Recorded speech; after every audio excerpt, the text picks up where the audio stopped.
नमस्कार दोस्तों, short time study में आपका स्वागत है।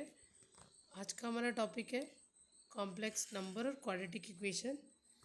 इससे संबंधित क्वेश्चन देखेंगे। तो स्टार्ट करते हैं। क्वेश्चन फर्स्ट बोलता है if X and Y element of R है then X plus iota Y is a non real complex number.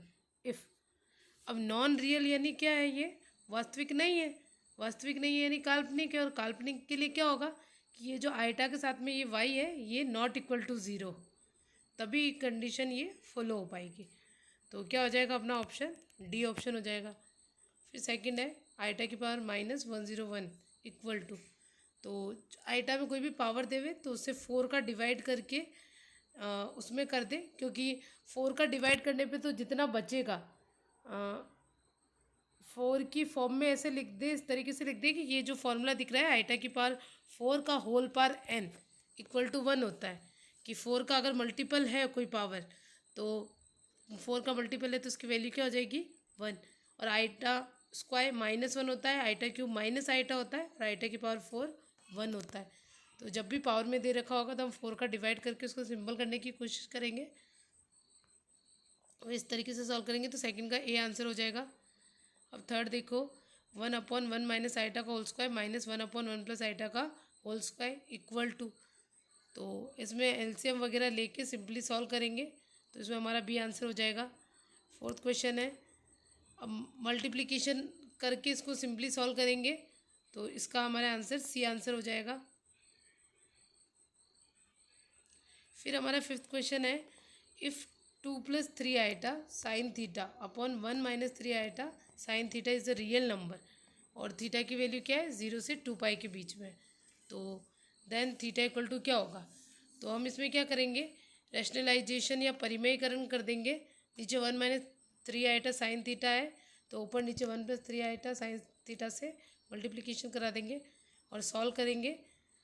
अब यहाँ पे से बोला इज़ अ रियल नंबर, तो रियल नंबर होगा तो इसमें जो इमेजनरी पार्ट होगा ए प्लस आइटा बी, तो ए तो अपना रियल पार्ट होता है और आइटा बी, तो आइटा के साथ में जो बी है वो अपना इमेजनरी पार्ट हो जाता है। ये बोला कि रियल नंबर है तो रियल नंबर में क्या होगा, इमेजनरी पार्ट 0 होगा, यानी आइटा के साथ में जो भी आ रहा है वो क्या हो जाएगा इक्वल टू 0 हो जाएगा, और उससे सॉल्व करेंगे तो हमें थीटा की वैल्यू मिल जाएगी। तो हमारा आंसर क्या हो जाएगा, ए आंसर हो जाएगा। फिर हमारा सिक्स क्वेश्चन है 1 माइनस आइटा का whole cube upon 1 minus iota cube is equal to, तो इसको a माइनस बी का होल क्यूब इसका फॉर्मूला लगाना है, और इसको हम सॉल्व कर देंगे आइटा की पावर 4 में, या फिर हमें पता है आइटा क्यूब क्या होता है माइनस आइटा होता है, और आइटा स्क्वायर -1 होता है, तो ये हम रख करके इसको सॉल्व करेंगे तो हमारा बी आंसर हो जाएगा इसका। 7 है 1 माइनस, स्टैंडर्ड क्वेश्चन है 1 minus iota upon 1 plus iota, तो इसमें वही हम इसका रैशनलाइजेशन कर देंगे फिर हम इसको सॉल्व करेंगे तो हमारा आंसर क्या हो जाएगा 1 0, कि 1 आंसर आ रहा है तो आइटा नहीं है, इमेजनरी पार्ट नहीं है, तो हम क्या लिख देंगे 0 लिख देंगे, तो ये हमारा 1, 0 ये अपना ए बी की वैल्यू हो जाएगी। फिर 8 में modulus of complex number, modulus क्या होता है, जैसे z equal to X plus iota Y है तो इसका मॉड्यूलस निकालेंगे तो रूट में x square plus Y square, इस तरीके से इसका ए आंसर हो जाएगा। फिर क्वेश्चन नंबर 9 बोलता है मॉड्यूलस ऑफ दिस, तो इसमें भी इसी तरीके से करेंगे, अंडर रूट के अंदर x का स्क्वायर प्लस वाई का स्क्वायर, पर ये ऑलरेडी क्वेश्चन स्क्वायर में दे रखा है तो इसको सिंपल कर दो, या फिर इसका स्क्वायर हट जाएगा, इसको सिंपल फॉर्म में चेंज करके फिर इसका कर देंगे, क्योंकि X square plus Y square है तो स्क्वायर हटने की बात ही नहीं है, तो इसको पहले सिंपल फॉर्म में चेंज करेंगे फिर इसका मॉड्यूलस निकाल लेंगे। फिर क्वेश्चन नंबर 10 है एक्स प्लस आइटा वाई आपको दे रखा है, बोला X square plus Y square क्या होगा, तो एक्स प्लस आइटा वाई है, इसको अगर एक्स माइनस आइटा वाई इसका जो इसका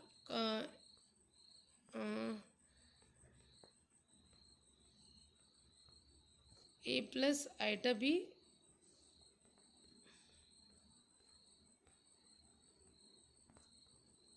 नाइन तो हो गया था। क्वेश्चन नंबर 10, अब X square plus Y square ये निकालना है, तो एक्स प्लस आइटा वाई को हम एक्स माइनस आइटा वाई से मल्टीप्लाई कर देंगे, तो एक्स माइनस आइटा वाई में क्या करेंगे जहाँ जहाँ आइटा है वहाँ पे माइनस लगा देंगे, तो हमारे ये जेड का जेड बार मिल जाएगा। और जेड है उसका जेड बार कैसे निकालते हैं, जो हमारा इमेजिनरी पार्ट होता है उसके आगे सिर्फ माइनस कर दो तो वो हमारा बार हो जाता है, जेड बार निकल जाता है। फिर question 11, A plus one A equal to one plus iota दे रखा है, देन ए इसका इक्वल होगा, तो सिंपली फार्मूला लिख करके सॉल्व कर देंगे। 12 क्वेश्चन भी इजी है, इसका ए आंसर होगा 12 क्वेश्चन का। 13 का हमारा ए आंसर होगा। 14 का भी हमारा ए आंसर होगा। 15 अभी मल्टीप्लिकेटिव इन्वर्स बोला है, तो मल्टीप्लिकेटिव इन्वर्स क्या होता है, जेड की पावर -1 यानी 1/z होता है। 1/z यानी 1/a प्लस आइटा बी, और a प्लस आइटा बी को ऊपर नीचे उसका रैशनलाइजेशन करेंगे तो तो क्या आ जाएगा, a minus iota B upon A square plus B square, यानी क्या हो जाएगा, इन्वर्स मल्टीप्लिकेशन इन्वर्स क्या बन जाएगा, Z bar upon mod Z का होल स्क्वायर, ये हमारा फॉर्मूला हो जाएगा। तो ये मल्टीप्लिकेटिव इन्वर्स का फॉर्मूला इस तरीके से लगा के हम इसको सॉल्व कर लेंगे। क्वेश्चन 16 है, अब बार का जब बार कर लगाएगा तो बार हट जाएगा हमारा, तो इसका आंसर क्या हो जाएगा, हमारा बी हो जाएगा। 16 का आंसर। 17 बोलता है Z dot Z bar equal to mod Z का होल स्क्वायर, इसको अपन जेड जेड बार लिखते हैं, और ये किस तरीके से प्रूव हो रहा है ये क्वेश्चन में से दिखाया गया है, इसका ये आंसर है। फिर 18 है, कॉन्जुगेट ऑफ 5 + 12 आएटा, तो वो जेड और जेड बार जो होता है, वो बार होता है उसको क्या बोलते हैं, कॉन्जुगेट बोलते हैं। और कॉन्जुगेट में क्या होता है कि इमेजनरी पार्ट होता है उसके आगे माइनस लगा देते हैं, रियल के नहीं, इमेजनरी के ओनली। तो इसका क्या हो जाएगा, कॉन्जुगेट 5 - 12i हो जाएगा, ये आंसर हो जाएगा। फिर 19 है, Z bar equal to Z है, then Z is Z bar यानी एक्स माइनस आइटा वाई, और जेड यानी एक्स प्लस आइटा वाई, और ये दोनों इक्वल में है, इक्वल में है तो क्या हो जाएगा, Z X plus iota X minus iota Y और एक्स प्लस आइटा वाई, तो यानी इसमें क्या होगा, इनका प्योरली रियल होगा, तब ये इक्वल हो पाएगा। हम ऑप्शन देख करके देख सकते हैं, जैसे Z bar A minus iota B है और Z A plus iota B, इसमें ए सेम, जब ये जैसे जेड ए सेम होगा, प्योरली रियल होगा, तभी ये इक्वल हो पाएगा, वरना नहीं हो पाएगा। क्वेश्चन 20 है, ए प्लस आइटा बी दे रखा है, ए स्क्वायर प्लस बी स्क्वायर पूछा है, तो ए माइनस आइटा बी भी निकाल देंगे, दोनों का मल्टीप्लिकेशन करेंगे तो हमें ए स्क्वायर प्लस बी स्क्वायर मिल जाएगा। अब फिर इन द ब्लैंक्स देख लेते हैं। कॉन्जुगेट पूछा है तो माइनस आइटा है तो उसकी जगह प्लस आइटा आ जाएगा, बाकी वो कवर ही रहेगा, 2 क्वेश्चन भी सॉल्व हो जाएगा। फिर 3 क्वेश्चन में बोलता है कॉम्प्लेक्स नंबर है, मल्टीप्लिकेटिव इन्वर्स बोलता है, तो जेड बार इक्वल टू क्या होता है, ये multiplicative inverse of Z equal to क्या हो जाएगा, Z bar upon mod Z का होल स्क्वायर, ये फॉर्मूला लग जाएगा। 4th में कॉन्जुगेट बोला है। 5th में मॉड्यूलस निकालना है, यानी रूट में X square plus Y square. 6 है, 2 कॉम्प्लेक्स नंबर है, Z1 + Z2 किसके इक्वल होता है, Z2 + Z1 के, एग्जाम्पल लेकर के भी देख सकते हैं ये। फिर असर्शन और रीज़न वाले क्वेश्चंस है। फर्स्ट आपको बोला है the multiplicative inverse of 3 + 4 iota is, अब इसका मल्टीप्लिकेटिव इन्वर्स निकालेंगे तो 3 - 4 आइटा अपन 25 आ रहा है, तो यही बोला है इसने असर्शन में, और रीज़न में इसका फॉर्मूला बता रखा है, तो हमारा सही हो गया कि असर्शन और रीज़न दोनों हमारे क्या है, सही है, और जो रीज़न दे रखा है वो करेक्ट एक्सप्लेनेशन है ए का, तो ये फर्स्ट क्वेश्चन का ये आंसर हो जाएगा। सेकंड में मॉड्यूलस है 3 + √3 आइटा, वो क्या बोल रहा है, √12 बोल रहा है, तो निकाल रहा है तो निकल रहा है। फिर फॉर्मूला बता दिया कि किस तरीके से सॉल्व कर रहा है। अब मॉड्यूलस तो mod Z equal to √x² + y² होता है, तो फॉर्मूला भी सही है, तो इसमें क्या हो जाएगा, ऑप्शन ए हो जाएगा। ये सी गलत दे रखा है, ए ऑप्शन होगा इसका, कि रीज़न और असर्शन दोनों सही है, और जो रीज़न है वो करेक्ट एक्सप्लेनेशन है असर्शन का।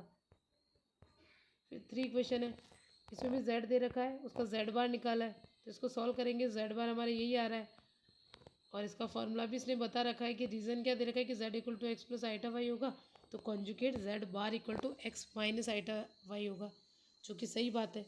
तो 3 का भी एक आंसर हो जाएगा।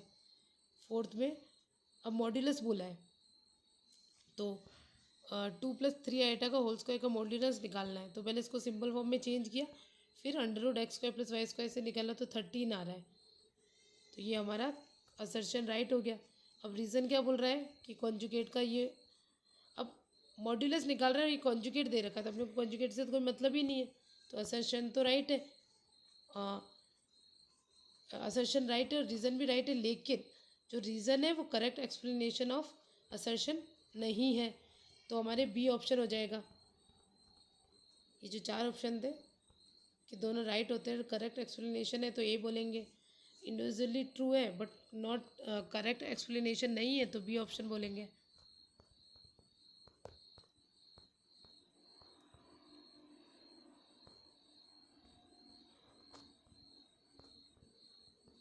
अब फिफ्थ है मल्टीप्लिकेटिव इन्वर्स, ये निकाल लेंगे और मल्टीप्लिकेटिव इन्वर्स का फॉर्मूला भी दे रखा है।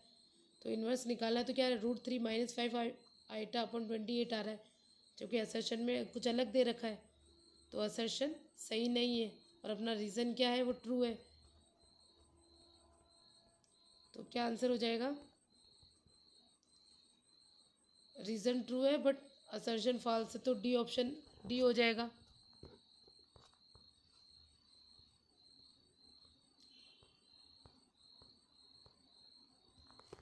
अब आइटा की पावर -39 निकाल सकते हैं, इसका सी ऑप्शन राइट होगा।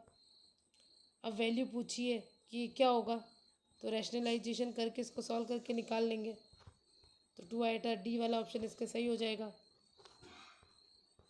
फिर 3 है a + iota B form of this is, तो जो अपने को फॉर्म दिए रखा है 4 + √-3 4 - √-3, इसको हम सॉल्व करेंगे रैशनलाइजेशन करके,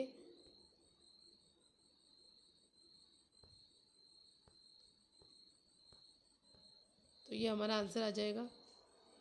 फिर फोर्थ क्वेश्चन है, वैल्यू पूछ रहा है तो इसको भी सॉल्व करेंगे, तो ये हमारा इसमें बी ऑप्शन राइट आंसर हो जाएगा।